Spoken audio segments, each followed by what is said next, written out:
கும்பத்த பொறுத்த மட்டிலும் to be frank வெளிப்படையா சொல்லணும்னா, கொஞ்சம் இது எல்லாமே ஒரு பெரிய நல்ல பெயர்ச்சிகள் கிடையாது. அத்தி பூத்தார் போல குரு வந்து 4ஆம் இடத்திலிருந்து 5ஆம் இடத்துக்கு, பஞ்சமஸ்தானத்துக்கு பெயர்கிறார். இது ஒரு அற்புதமான கிரக அமைப்பு. ஆனா, ஜென்ம ராசிக்குள்ள ராகு வராங்க. ஜென்ம ராசிக்கு 7ல கேது பெயரப் போறாங்க.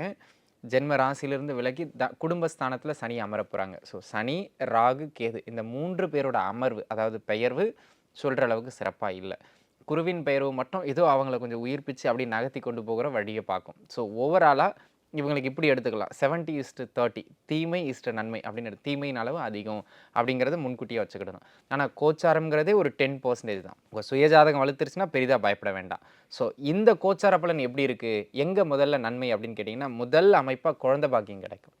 5ஆம் இடத்துல அமருகின்ற குரு எதை தருகின்றாரோ இல்லையோ, குழந்தை இல்ல. அதுக்காக நான் இந்த கோயில் ஏறிக்கிட்டு இருக்கேன், இந்த பரிகாரம் பண்றேன், மருத்துவம் பார்க்குறேன்னு சொல்றவங்களுக்கு அந்த குழந்தை பாக்கியத்தை கொடுக்கிற ஒரு அற்புதமான காலகட்டம்.